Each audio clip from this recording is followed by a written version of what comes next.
The Gold Rush.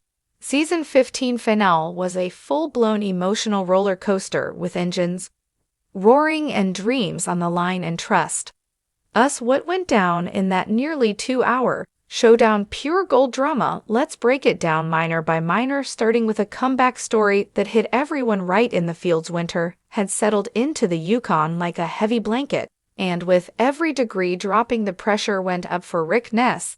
This season was personal after being away from the game for over a year. He returned with just 7 crew members, a whole lot of heart, and even more to prove things didn't exactly start off smooth. His water license was still stuck in limbo and time was slipping fast, but that didn't stop him with the freezing cold creeping, and Rick and his team ran their plant 24/7, determined to make every second count. Then disaster, the belt on their monster red shaker deck snapped. That could have ended it right there, but mechanic Ryan Kent wasn't about to give up. He got creative, drilled makeshift holes, rigged a clip, and somehow kept the whole machine alive.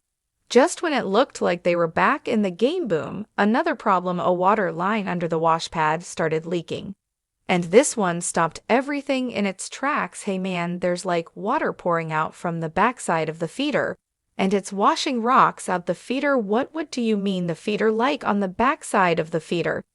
After checking the damage, Rick had to make the tough call. It was time to shut down the site. The team was crushed. Morale was low, but Rick had one final move left, the last gold way. At first the numbers weren't great, just 110.790 on the scale, but then came the twist. Rick pulled out not one but 2 hidden gold canisters. One had 200 ounces, the other 100. The total haul was a stunning 411, worth more than $1.1 million.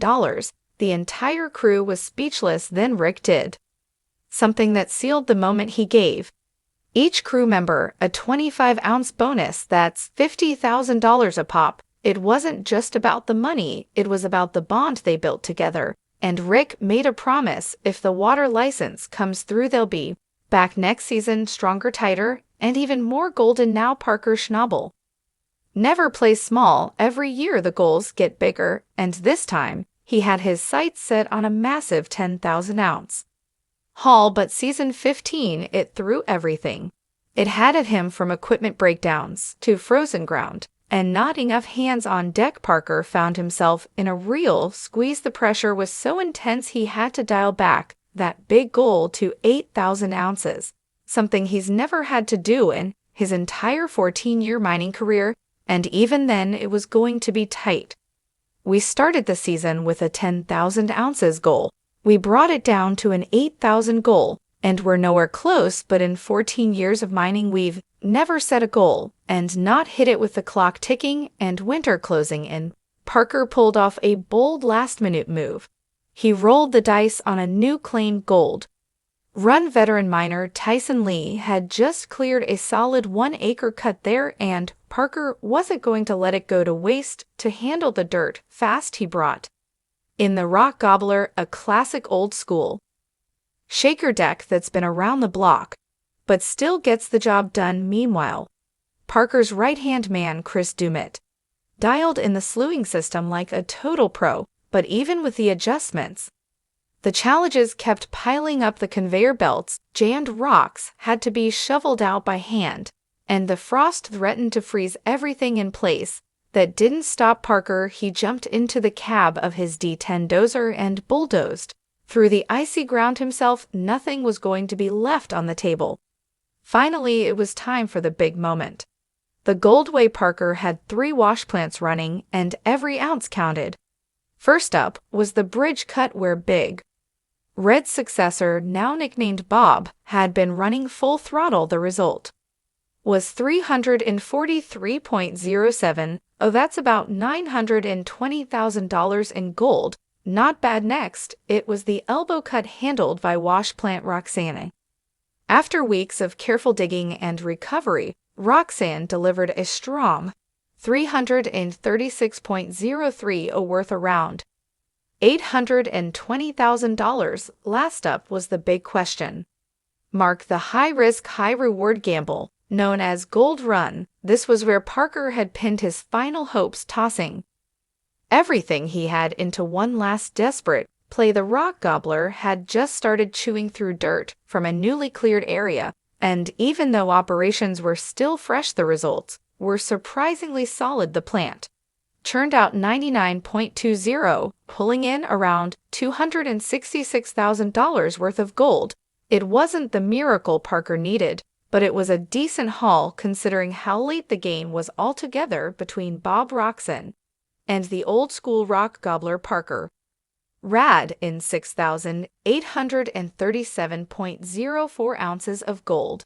That's a jaw-dropping total worth more than $18.3 million, his most profitable season ever. But here's the twist, it still wasn't enough to hit his scale-down goal of 8,000 ounces for the first time ever. Parker Schnabel came up short. It's been gold production-wise, we ended up at 68.37. It's well short of what we were going for, but I have no doubt we're going to come back next season with a vengeance, standing out in the cold with the gold weight and the numbers final. Parker didn't sugarcoat it. I'm not proud of it, he admitted. I let this happen. It won't happen again, despite the sting.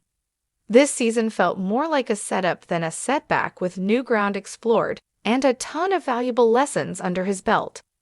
Season 16 is already shaping up to be his redemption arc and maybe even his most impressive season yet. While Parker was grinding through the snow, Tony Beats was doing what he does best, building a mining dynasty with pure horsepower and a whole lot of family muscle. This season, Tony came into the final riding high. He had multiple wash plants humming across both Indian River and Paradise Hill, and for the first time in what felt like forever, his entire family was back on the ground and working together. Tony's daughter Monica led the charge with a brand new wash plant called Herald, which was aimed at recovering gold from old tailings left behind by the original miners. Meanwhile, Tony's cousin Mike handled things at Indian River, and his son Mike Jur ran the trawl plant up at Paradise Hill like clockwork. Even Kevin,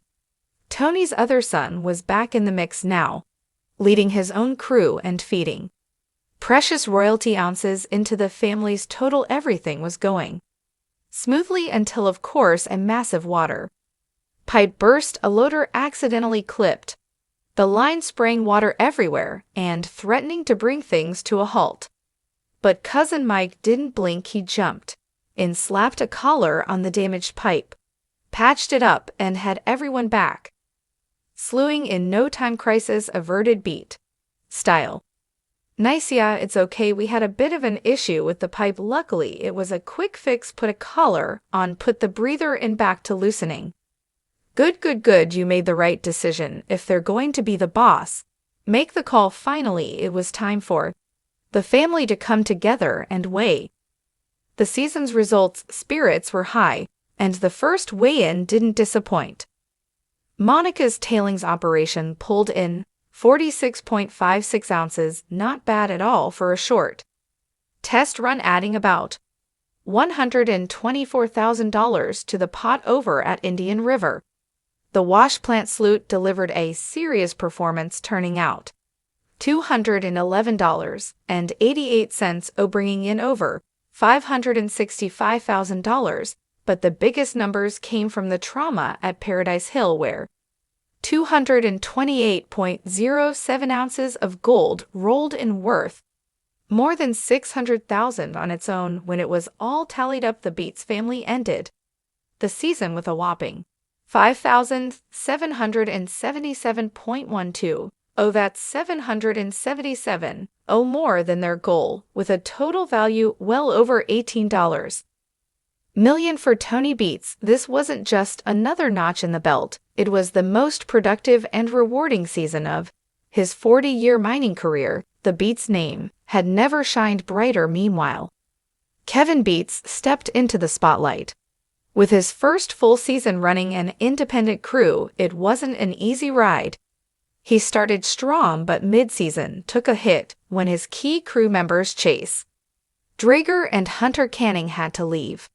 Due to prior commitments, then came the worst of it, the feeder belt, which had been holding on thanks to some creative. Patchwork finally gave out and shredded. Itself, it needed a full replacement, but Kevin didn't fold. He led the repairs himself and pushed ahead with a smaller, scrappier team that never stopped. Hustling, they slewed hard for 3 straight weeks at the final weigh-in. Kevin and his right-hand woman, Tang, stepped up proudly with their haul, 375.80. 80 ohms, just over $1 million in gold, that brought Kevin's seasonal total to 156.57 ounces, a huge win for someone trying to prove they could make it on their own.